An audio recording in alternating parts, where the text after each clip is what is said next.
Hello friends, good morning. सबसे पहले तो मैं आज हमारे इस यूट्यूब चैनल विद्या इंस्टीट्यूट में मैं आपका स्वागत करता हूं, जो कि आप अपने बहुमूल्य समय को निकालकर मेरा वीडियो देखें। आज मैं इस वीडियो में बताने वाला हूं दोस्त, हेनरी के नियम। हेनरी के नियम से जितने भी संबंधित आते हैं सवाल, बहुत बार पूछा गया सवाल है कि हेनरी का नियम क्या है, इसके गणितीय रूप को लिखें, इसकी सीमाओं को लिखे, ठीक है, और इसके औद्योगिक अनुप्रयोग को लिखे। तो मैं आपको आज बताने वाला हूँ, बिलियन चैप्टर से है, चैप्टर है बिलियन में रहेगा, ठीक है, और बिलियन चैप्टर में रहेगा टॉपिक हेनरी का नियम।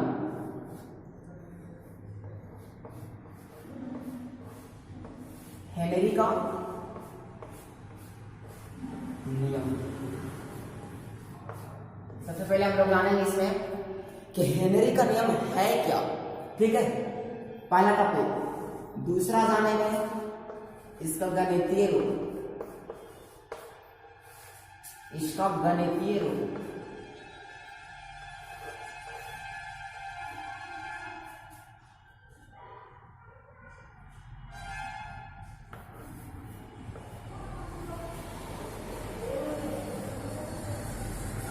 गणितीय रूप।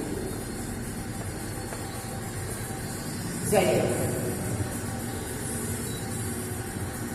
हेनरी का नियम जानेंगे सबसे पहले, दूसरा इसका गणितीय रूप, तीसरा टॉपिक जानेंगे, ठीक है, इसकी सीमाएं, इसकी सीमाएं, चौथा जानेंगे इसका निष्कर्ष, इसका निष्कर्ष, और पांचवा टॉपिक रहेगा इसका औद्योगिक अनुप्रयोग।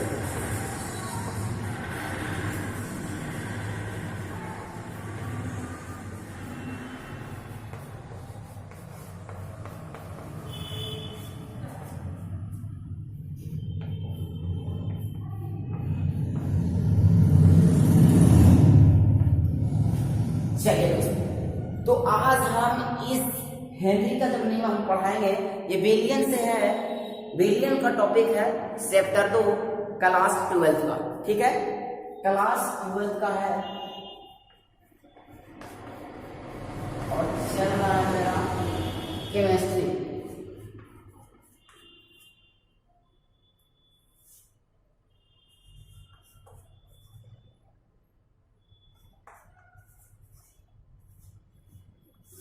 ठीक है, केमिस्ट्री।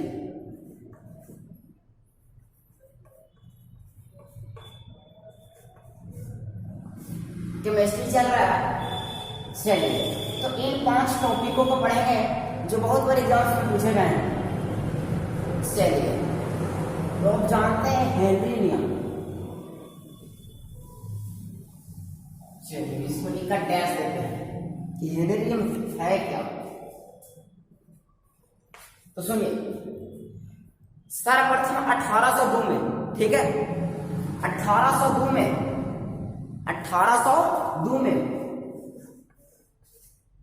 हेनरी महोदय ने अपने प्रयोगों के आधार पर उन्होंने बोला कि ऐसे ताप पर किसी, ठीक है, प्रयोगों के आधार पर गैसीय विलायक में हेनरी महोदय ने, ठीक है, 1802 में अपने प्रयोगों के आधार पर गैसीय विलायक में विलेयता तथा दाब के मध्य, गैसीय विलायक में विलेयता तथा दाब के मध्य एक मात्रात्मक संबंध देता है, ठीक है, हेनरी महोदय ने, और जिसे किसे कौन नाम जानते हैं, हेनरी लॉ। और इनके अनुसार जब चलेंगे तो स्थिर ताप पर, जैसे कि सर स्थिर ताप पर किसी गैस की द्रव्य में विलेयता, क्या है इनका नियम कि स्थिर ताप पर किसी गैस में, है ना, किसी गैस की द्रव्य में विलेयता, ठीक है, गैस के दाब के समानुपाती होता है। ठीक है, इनके अनुसार चलेंगे सर तो किसी स्थिर ताप पर, ठीक है, किसी स्थिर ताप पर किसी गैस की द्रव्य में जो विलेयता है, ठीक है, और गैस दाब के समानुपाती होता है। चलिए, तो हेनरी नियम लिखिएगा सन 1802 में, यहां से स्टार्ट करते हैं।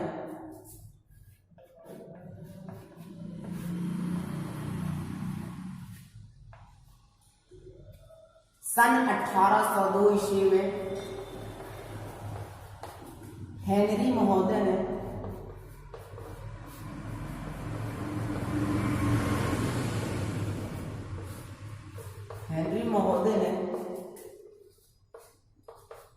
अपने प्रयोगों के आधार पर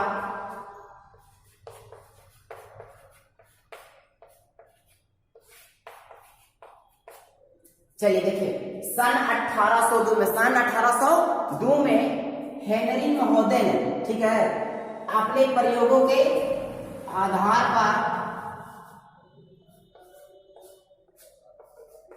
सन 1802 में हेनरी महोदय ने अपने प्रयोगों के आधार पर, ठीक है, गैस की विलायक में, ठीक है, आधार पर गैस की विलायक में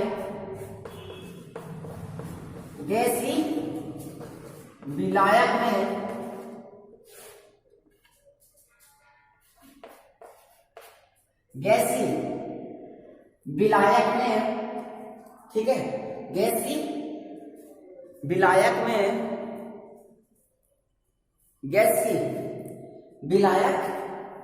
में विलेयता तथा दाब के मध्य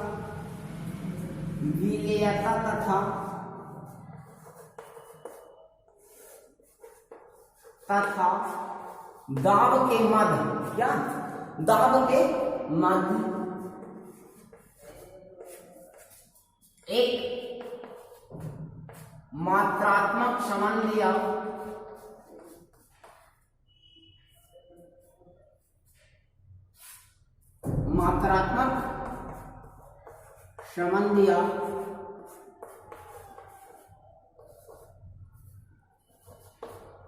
जिसे क्या कहते हैं सर? हेनरी लॉ, जिसे हेनरी के नियम से जाना जाता है।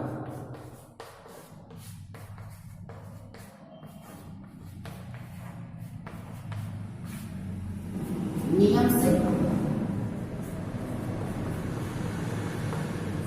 जाना जाता है।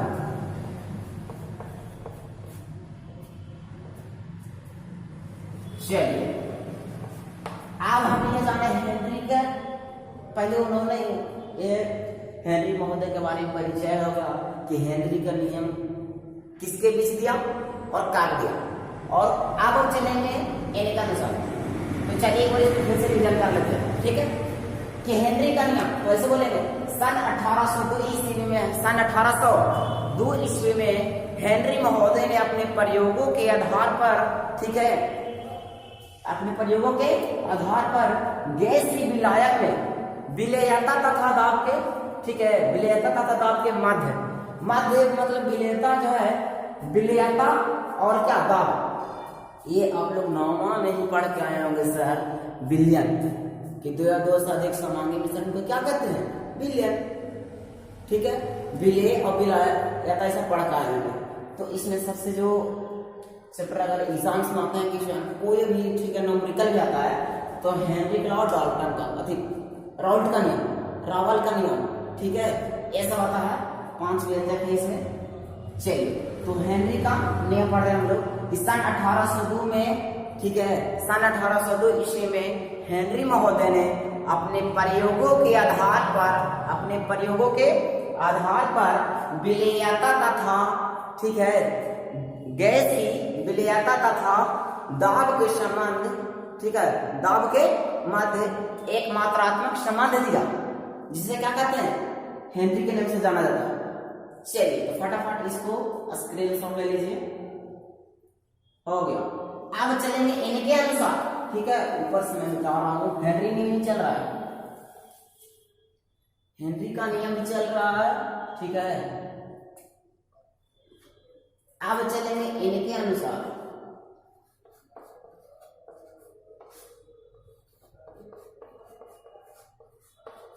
इनके अनुसार अब देखते हैं जी इनके अनुसार क्या बात है ना। तो ये बोले थे कि अगर स्थिर ताप पर, क्या बोले थे सर, कि स्थिर ताप पर, इनके अनुसार जब हम चलेंगे तो बोले थे कि स्थिर ताप पर किसी गैस की द्रव्यमान था। स्थिर ताप पर, क्या सर, स्थिर ताप पर किसी द्रव्य में गैस की विलयता, ठीक है, किसी द्रव्य में गैस की विलयता गैस के दाब के समानुपाती होता है। चलिए इनके अनुसार इन्होंने बताया था कि स्थिर ताप पर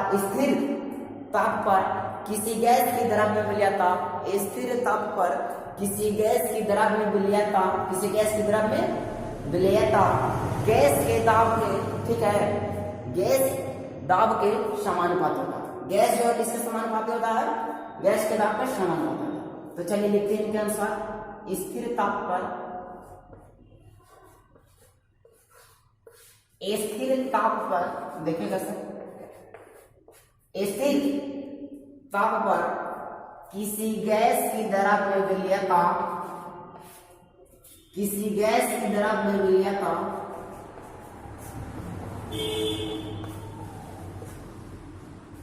किसी गैस की द्रव्य विलयता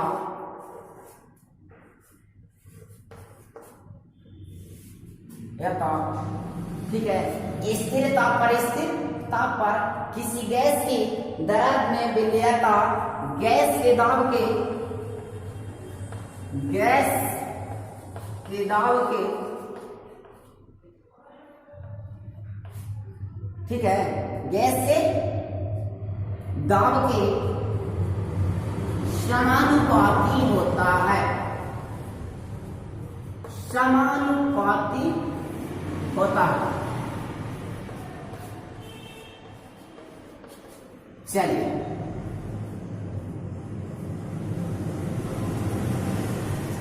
अब सर ये रहा हेनरी का नियम। वो था कि सन 1802 ईस्वी में हेनरी महोदय ने अपने प्रयोगों के आधार पर, ठीक है, अपने प्रयोगों के आधार पर गैस की विलायक में विलयता और दाब के मध्य एक मात्रात्मक संबंध दिया, जिसे हेनरी के नियम से जाना जाता है। ठीक है, वो हेनरी का नियम कैसे जाना जाता है, वो था।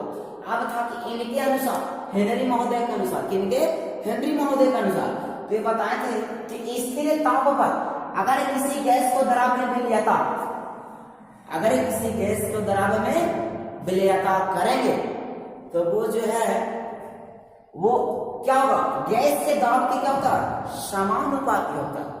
गैस के दाब के क्या होता है, समानुपाती होता है।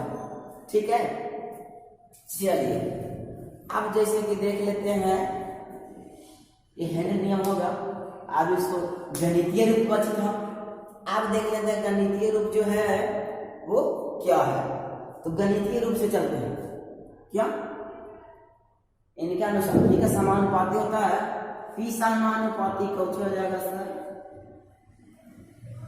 पी समानुपाती कौन हो जाएगा सर, ठीक है। चलिए एम समानुपाती क्या कर देते हैं, पी, जो ये क्या होगा, नियत ताप, नियत ताप पर, अगर नियत ताप पर हम लोग करेंगे तो कुछ हो जाएगा एम समानुपाती पी। तो अगर हम यहां से निकालेंगे एम बराबर कौन कर देंगे, क्योंकि समानुपाती हटाने के लिए कुछ ना कुछ लगाएंगे। अगर हमको मान है कि हम ये नहीं लगाए, जे लगा देता लगा सकते हैं। और जे क्या है, ये क्या है, स्थिरांक है, ये क्या है, स्थिरांक है। ठीक है, अब इसमें देखना सर, देखना है कि m क्या है, k क्या है और p क्या है। तो सर यहाँ पर जो m होगा वो गैस का द्रव्यमान होगा, p क्या होगा वो गैस का दाब होगा, और जो k होगा वो क्या होगा, स्थिरांक होगा।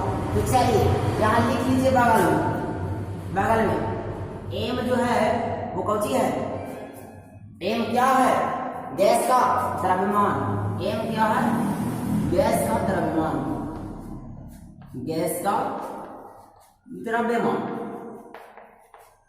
चलिए पी क्या है सर, अभी तुरंत बताया थे हम, पी क्या है, गैस का क्या है, प्रेशर,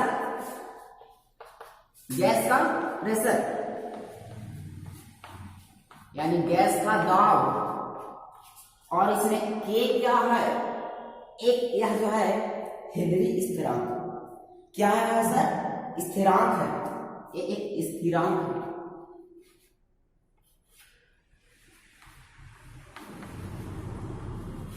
के जो क्या है, स्थिरांक। चलिए तो इतना फटाफट से स्क्रीनशॉट लीजिए, इसके आगे देखते हैं।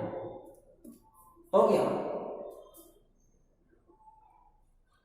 अब देखो सर इसमें इतना हो गया, अब इतना के बाद आएगा, देखिए क्या आएगा,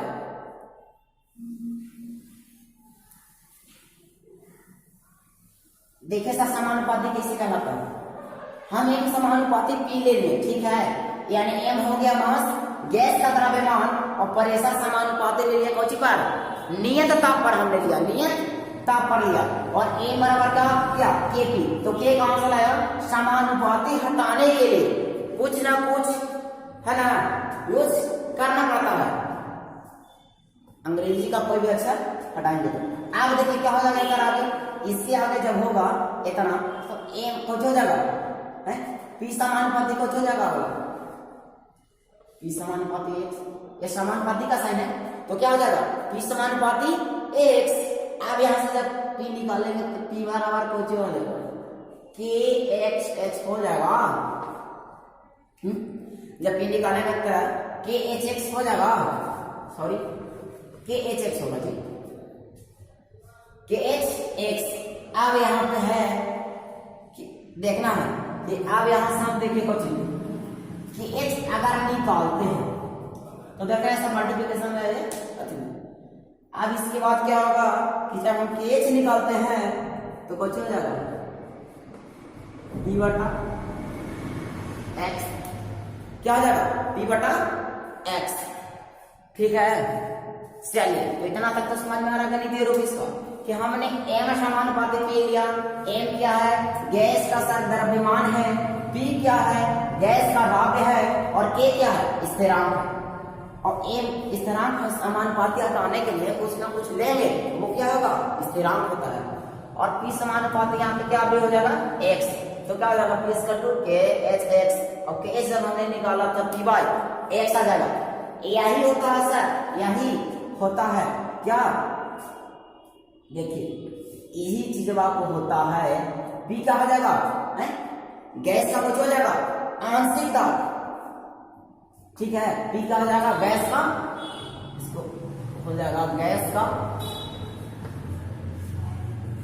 आंशिक दाब, गैस का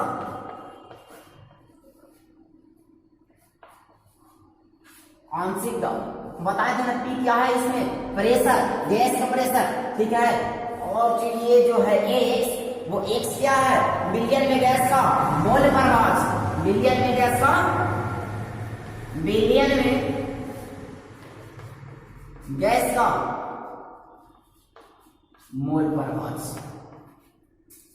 गैस का मोल प्रभाज, सॉरी थोड़ा छोटा लेते हैं, बड़ा में नहीं है, थोड़ा कोई दिक्कत नहीं, मोल प्रभाज।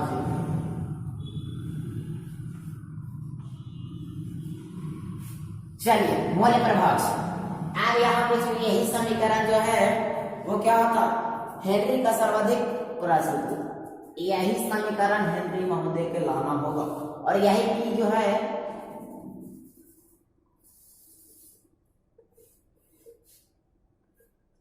पी बटा एक्स, ठीक है, यही समीकरण लाना होगा, ठीक ना। और पी क्या है, गैस का आंशिक दाब, एक्स का विलयन में गैस का मौलिक प्रभाज है। तो इतना हमने गणितीय रूप सीखा, ठीक है। दूसरा टॉपिक था गणितीय रूप, तो गणितीय रूप हमने सीख लिया। अब चलिए इसका ग्राफ सीख लेते हैं सर कि ग्राफ कैसा होगा, ठीक है, क्या होगा। चलिए इतना फटाफट स्क्रीनशॉट लीजिए, वीडियो को अगर आप लगा कर देखेंगे तो आपको समझ में नहीं आएगा।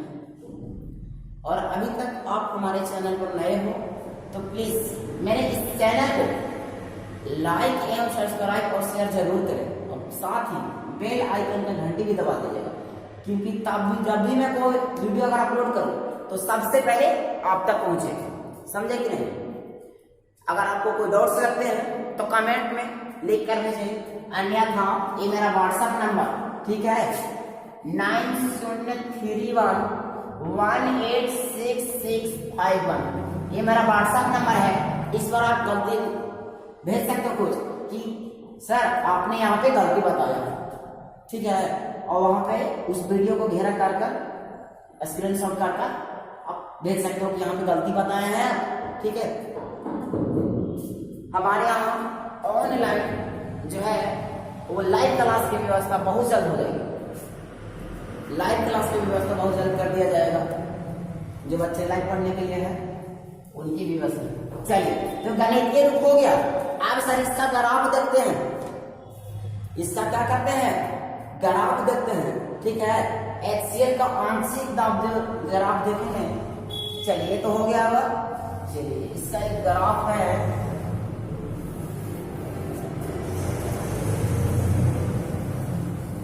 चलिए तो ग्राफ देखिए ऐसे है, ठीक है। और जब ऐसे है, यहाँ पे मान लीजिए कोई नाम दे देते हैं, यहाँ पे 1000 होगा अगर, ठीक है। तो देखिए ये चीज कितना होगा, 500,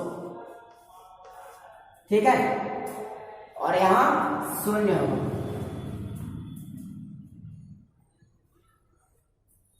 ठीक है। और जब देखिए सर ये ग्राफ है, ठीक है, ये ग्राफ है, और इधर में दे दीजिए पॉइंट ऑफ पॉइंट करके दे दीजिए,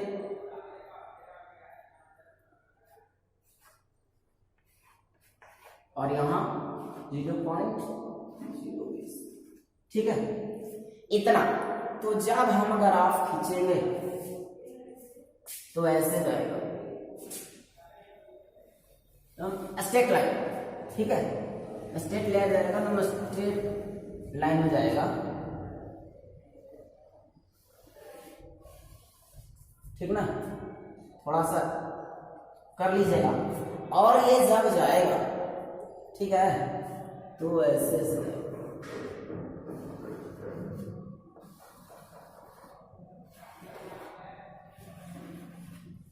समझे कि नहीं।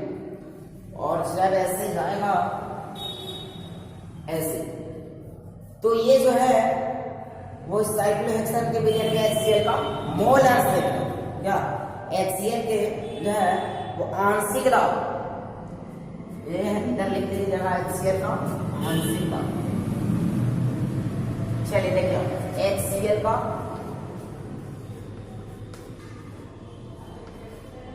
आंशिक दाब, ठीक है। ये जो ग्राफ जो है वो HCl के क्या है, आंशिक दाब है। इधर क्या P, इधर सूचित कर दीजिएगा P, ठीक है, और इधर X, और इधर पर क्या हो जाएगा, ये जो है वो P, ठीक है। चलिए, तो हो गया, हम लोग ग्राफ भी समझ गए। चलिए इसको फटाफट से कर लीजिए। इसके बाद देखते हैं कि इनका जो है वो कुछ बताया था कि केस का जो मान है वो गैस की प्रकृति पर क्या करता है, निर्भर करता है। सर यहाँ पे जो केस का मान है वो गैस की प्रकृति पर निर्भर करता है। केस इसमें क्या है, केस गैस की प्रकृति पर निर्भर करता है।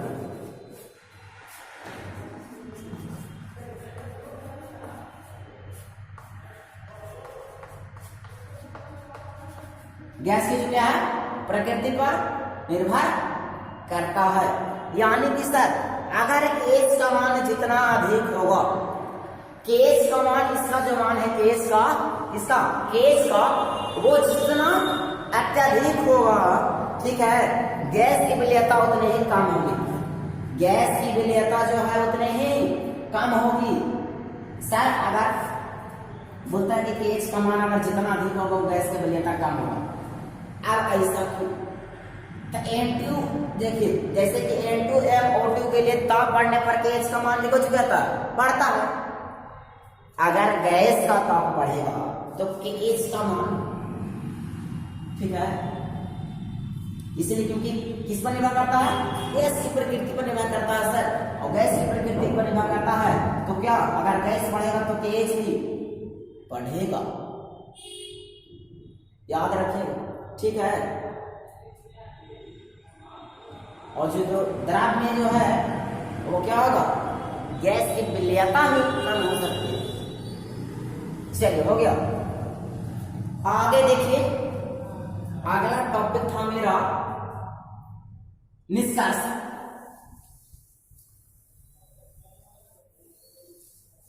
अब आते हैं हम लोग निष्कर्ष पे।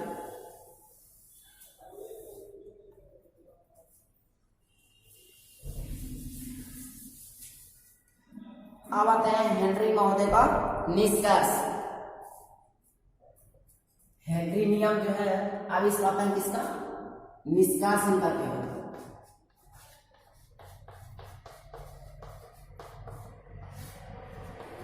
ठीक है, इन्होंने जब ये नियम दिया तो क्या इसका निष्कर्ष निकला? ठीक है, तो सुनिए ध्यान से। पहले हेनरी महोदय ने जब, ठीक है, ये नियम दिया तो इनका निष्कर्ष निकला था सबसे पहले कि KH का मान जितना अधिक होगा वो समान आंशिक दाब गैस की विलयता कम होगी।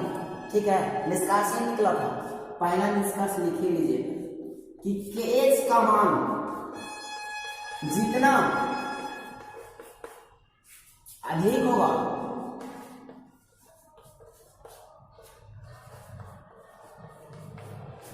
KH का मान जितना अधिक होगा द्रव में गैस की विलयता तो एक कम होगी।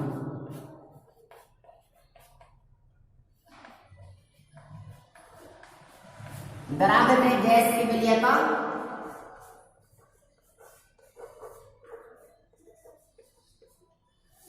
उतनी ही कम होगी।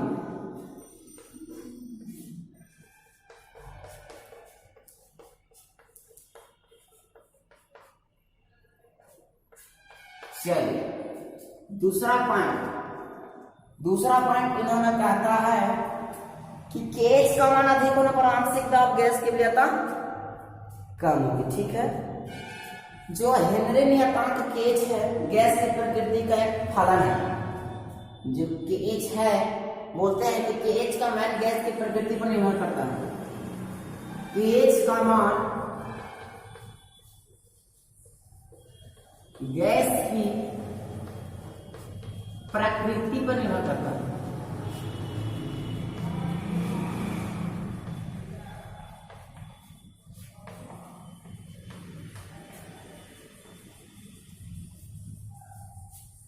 ठीक है,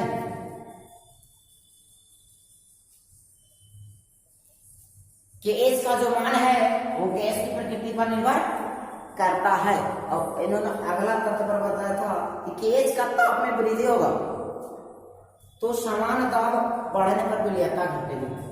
अब यहाँ पे बताए हैं एक और ये नियम, निष्कर्ष निकला इनका।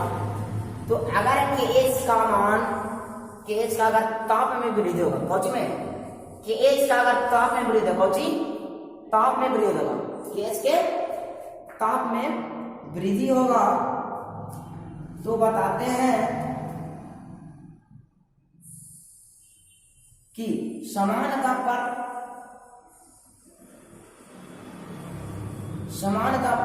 ताप बढ़ने पर विलयता घटेगी। लिख ही लीजिएगा। ठीक है, बताया इन्होंने कि KH का मान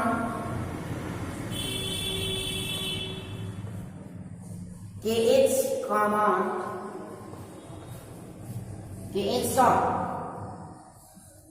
ठीक है, मान ताप में वृद्धि होता है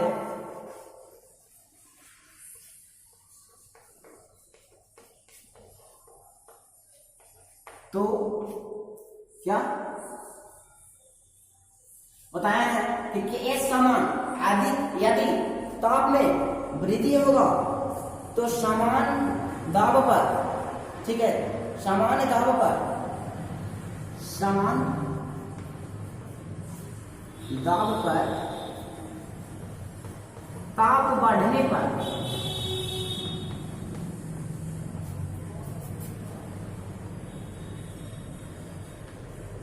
ताप जो है वो बढ़ने पर क्या होगा, विलेयता घटती है।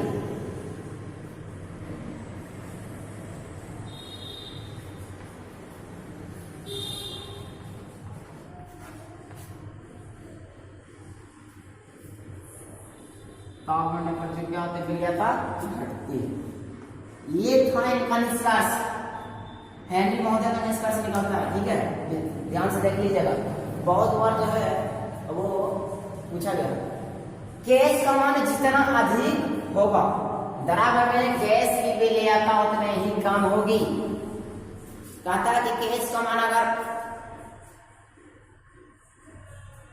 273 केल्विन, ठीक है, मान लिया जाए, हमने माना है, तो उसका द्रव्य का जो विलेयता होगा वो 273 से हमेशा कम ही होगा, 273 केल्विन से हमेशा कम होगा। गैस का मान गैस की प्रकृति पर निर्भर करता है। ठीक है, कि अगर जो गैस का बढ़ेगा, यदि गैस का जो है वो मान बढ़ेगा तो केएच का मान भी बढ़ेगा। ठीक है, और केएच का मान ताप में वृद्धि होगा तो सामान्य दाब पर ताप बढ़ने पर क्या होगा, विलेयता घटती। ये इनका निष्कर्ष था। अब चलते हैं इनकी सीमाएं, इनकी सीमाएं चलते हैं। चलिए फटाफट से इसको लीजिए, हेनरी महोदय का निष्कर्ष हो गया, स्क्रीनशॉट। चलिए आगे चलते हैं सीमाएं।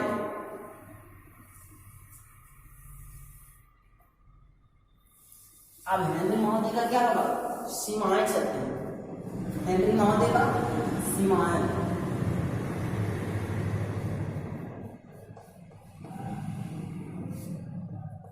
अब इनकी क्या क्या सीमाएं थी। ठीक है, तो इनकी सीमाएं थी या थी कि यह नियम मुक्त आदर्श गैसों के लिए लागू, यह नियम जो मुक्त किसके लिए लागू होता है, आदर्श गैसों के लिए। किसके लिए, आदर्श गैसों के लिए लागू होता है। चलिए पहला पॉइंट, यह नियम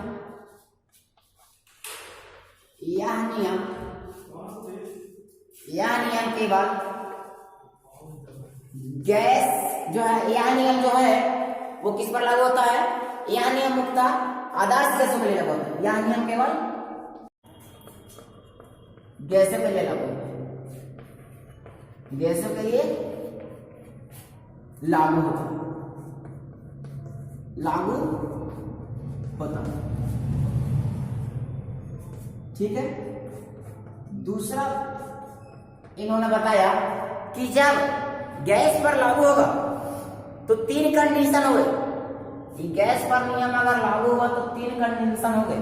पहला कि ताप और दाब ना बहुत अधिक होगा ना कम होगा, यानी कि ना ताप अधिक होगा। यदि ताप 273 केल्विन है, यदि ताप 273 केल्विन है टेम्परेचर, तो जो इसका जो होगा वो दाब 273 केल्विन।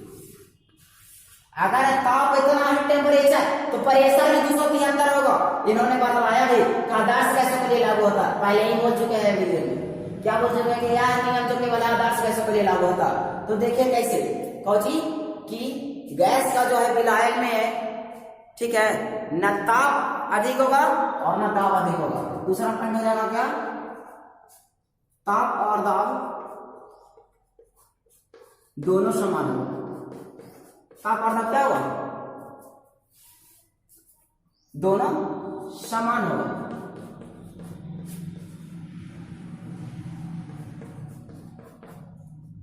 ठीक है, अब जब इन दोनों समान हो गया, इनकी ये सीमाएं कि यदि, ठीक है, और तीसरा पॉइंट जो है वो दिए है कि गैस के जो है विलायक में विलेयता कम होगा।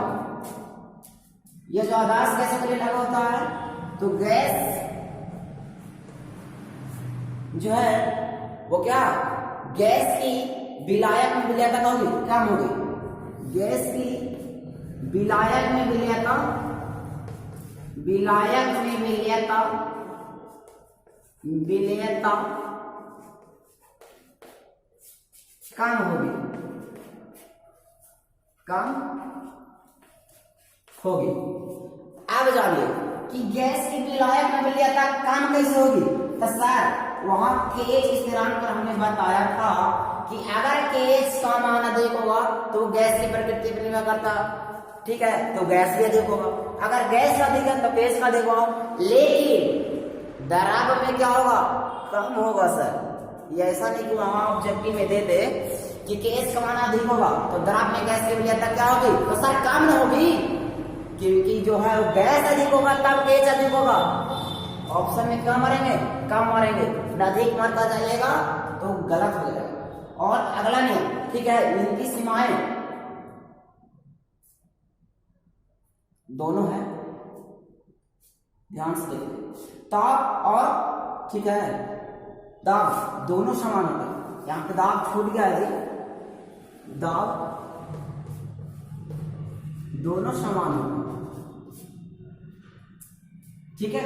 गैस की विलायक, विलायक में विलेयता कुछ होगी, कम होगी। और अगला नियम इन्होंने दिया था कि गैस की विलायक के साथ रासायनिक अभिक्रिया नहीं होती है। गैस की जो विलायक है वो कैसे नहीं होती है, तो देख लीजिए, जैसे कि ले लीजिए HCl प्लस H2O,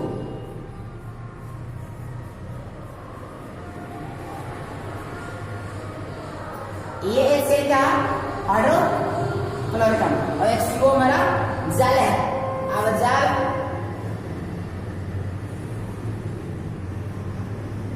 करेंगे तो बताएं कि जो है गैस की विलायक के साथ कोई रासायनिक अभिक्रिया नहीं होता है। पूछेगा ऑब्जेक्टिव में कि गैस के साथ विलायक में रासायनिक अभिक्रिया होती है, हाँ नहीं, दोनों या इनमें से कोई नहीं, तो साथ मारेंगे नहीं। क्यों नहीं होती है, तो देख लीजिए, H2O को क्या आयन बनाया, क्या बना देगा, H क्या बनाएगा, H कथी थ्रियो, H3O प्लस, और Cl क्या बनेगा, माइनस, क्या Cl माइनस बनाएगा, ठीक है।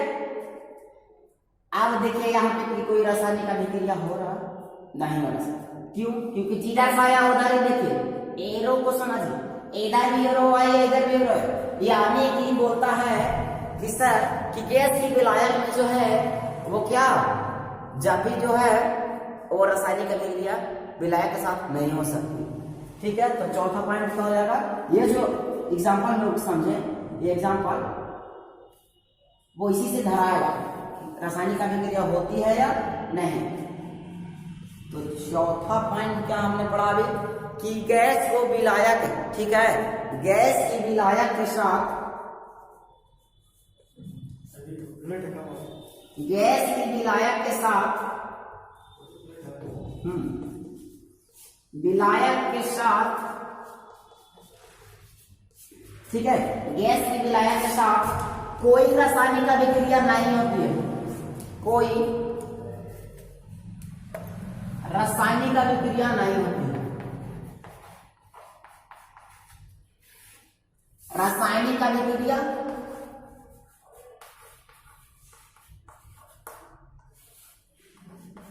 नहीं होती,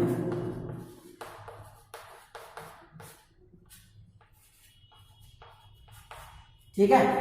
चलिए ये नाम की सीमाएं फटाफट से स्क्रीनशॉट ले लीजिए, हो गया। चलिए अब इन कहा था औद्योगिक अनुप्रयोग, बहुत बार पूछा गया है कि हेनरी के नियम के औद्योगिक अनुप्रयोगों को लिखे। अब इनका आता है औद्योगिक अनुप्रयोग, क्या आता है, औद्योगिक अनुप्रयोग अब इनका आता है। हम आगे चलेंगे तो हेनरी महोदय का जो है औद्योगिक अनुप्रयोग लास्ट टॉपिक है, क्या, औद्योगिक अनुप्रयोग।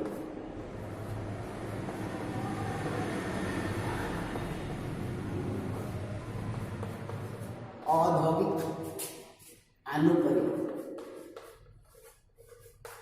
सोच रहे हैं कि सभी नए बने, ठीक है, औद्योगिक अनुप्रयोग।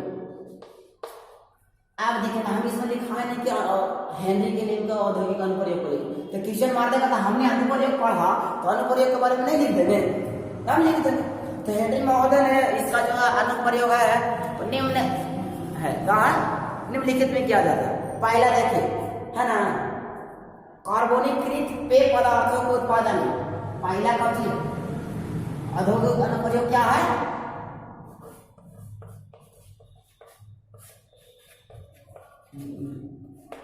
पहला क्या है कि सर इन्होंने बतलाया कि जैसे कि कुछ पिया वाला देख लीजिए एक आध को कि CO2 के विलयन बढ़ाने के लिए, ठीक है, बोतल को उच्च दाब के अत्यंत सीलबंद किया जाता है और जब बोतल में वायु खोला जाता है तो ऊपर CO2 का आंशिक दाब घट जाता है, बुलबुले के रूप में बाहर आता है। जैसे स्प्राइट देखे हैं, कोको कोला पिए हैं, अरे जब ओकरा एक बार एक खोलता है तो फंसा मारी मारता कहे मारता है सर, तो एकरे में करा जा है एक हेनरी का औद्योगिक अनुप्रयोग। ठीक है, समझ रहे हैं बात कर।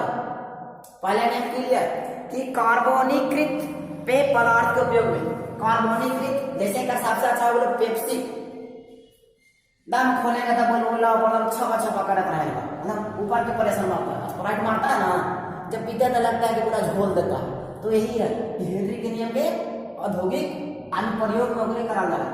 तो पहला देख लीजिए कार्बोनिकृत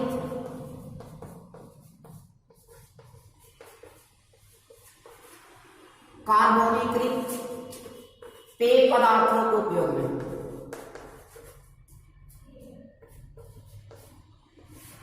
पदार्थों के उपयोग में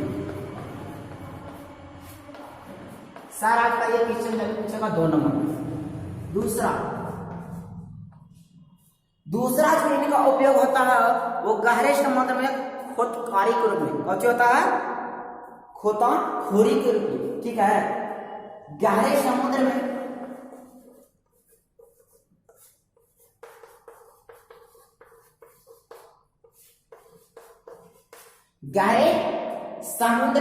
क्या के रूप में करता?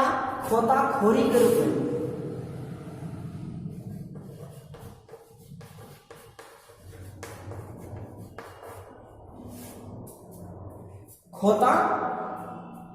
कुछ करता गोताखोरी के रूप में, खोता नहीं गोताखोरी के रूप में। अब सर यहाँ देखना कि गोताखोरी कहाँ से इस वर्ड आ गया भाई? तो गहरे समुद्र में जब हम लोग करते हैं ना, तो जैसे कि देख लीजिए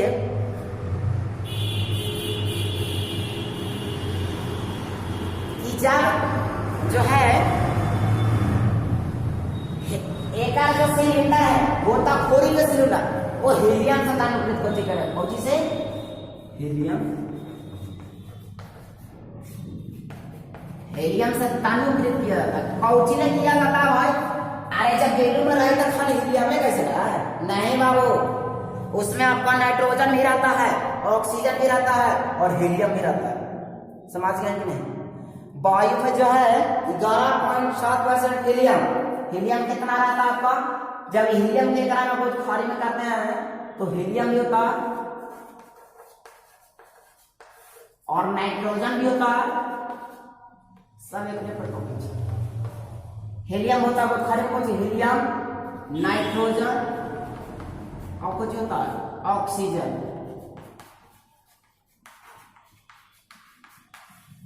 ये तीनों चीज में होता है और ये तीनों जो है, ठीक है, कौन कौन होता है गोताखोरी में? तो हीलियम, नाइट्रोजन और ऑक्सीजन। आप देखना कि हीलियम कितना पाया जाता है, नाइट्रोजन कितना होता है और ऑक्सीजन कितना होता है। तो हीलियम जो है 11.7 होता है, जबकि नाइट्रोजन कितना होता है? 56.2%। ठीक है, और ये बचा काची ऑक्सीजन। तो हमारा जो ऑक्सीजन है वो 32.1 यानी 32.1%। ठीक है, अब समझ में आएगा कि गोताखोरी का कहां से बढ़ाया, और जब ये आता है तो हानि जो है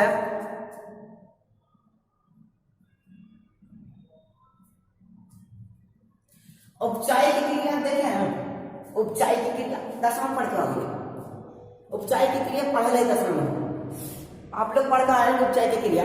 तो जब उपचाई की क्रिया होगा तो गोताखोरी होगा, वो करे बोला आदि बढ़िया से देख लीजिएगा उपचाई की क्रिया, ठीक है। चलिए तो इसको एक और नहीं है, ये वाला मैं थोड़ा सा पहले ही नोट कर लीजिए। आगे इनका जो अनुप्रयोग एक और है, तीसरा जो है वो क्या था, पर्वतारोहियों जो है जैसे कि हिमाचल हो गया, ठीक है, वहां पे देखते हैं हम लोग जम्मू कश्मीर हो गया, तो पर्वतों पर घर बनाए रहते हैं। तो पर्वतारोहियों अथवा ऊंचाई पर होने वाले लोगों के लिए, ठीक है, ऊंचाई पर आने वाले लोगों के लिए हेनरी का अनुप्रयोग, औद्योगिक अनुप्रयोग भी किया जाता है। ये याद रखेगा, ये पॉइंट ऑब्जेक्टिव में मारेगा कि गोताखोरी में हाइड्रोजन कितना परसेंट अधिक, नाइट्रोजन कितना परसेंट होता है, ऑक्सीजन कितना परसेंट हो जाता है, और क्या हीलियम, ठीक है। तो हीलियम कितना होता है सर, तो हीलियम होता है 11.7%। नाइट्रोजन कितना होता है सर, तो नाइट्रोजन हो जाता है 56.2% और ऑक्सीजन कितना होता है 32.1%।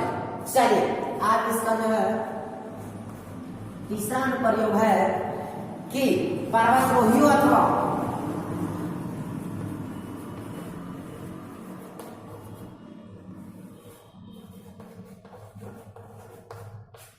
ऊंचाई पर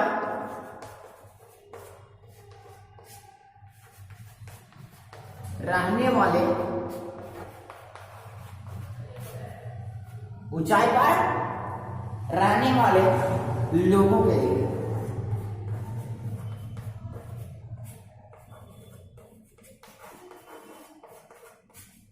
ठीक है, आवश्यक ऊंचाई पर रहने वाले लोगों के लिए। तो देखिए अगर ऊंचाई पर ऑक्सीजन का आंशिक दाब भूतल से क्या था, काम होता है। ऊंचाई पर जो है वो आंशिक भूतल बोलते हैं, यानी धरती, यानी नीचे जो जमीन से है वो क्या होता है, काम होता है। इसीलिए इसका औद्योगिक अनुप्रयोग में किया जाता है। तो ये हम लोग हेनरी के नियम जान चुके हैं पूरा डिटेल से, ठीक है। आप लोग देखेगा कोई भी क्लास स्टार्ट कर तो इतना डिटेल नहीं बताएंगे, डायरेक्ट हेनरी के नियम बताएंगे और समीकरण चेक किया अनुप्रयोग और हो गया सर। तो ऐसा नहीं है, ठीक है। अगर हमारा इस वीडियो पसंद आया तो आप अभी तक चैनल पे नए हो तो लाइक, सब्सक्राइब और शेयर जरूर से जरूर कर दीजिए, और साथ ही कमेंट में आप लिख कर बताएं ये वीडियो अच्छा लगा या गलत, ठीक है। फिर मिलते हैं नेक्स्ट वीडियो में। अगला जो मैं नेक्स्ट वीडियो लेकर आऊंगा वो रहेगा राउल्ट का नियम, बहुत बार पूछा गया सवाल है। क्लास 12 का केमिस्ट्री बिलियन से ही रहेगा, अभी मैं बिलियन ही चला रहा हूँ चैप्टर, इसलिए क्योंकि बिलियन से 2-4 सवाल ऐसे हैं जो बार बार पूछे जाते हैं। राउल्ट का नियम है, फिर है समझ गए कि नहीं, आदर्श समान आदर्श विलयन राउल्ट के नियम के अनुसार। तो राउल्ट का नियम भी बहुत बार पूछा गया, तो मैं नेक्स्ट वीडियो में लेकर आऊंगा क्या, राउल्ट का नियम। चलिए ठीक है, फिर मिलते हैं नेक्स्ट वीडियो में। Okay guys, see you.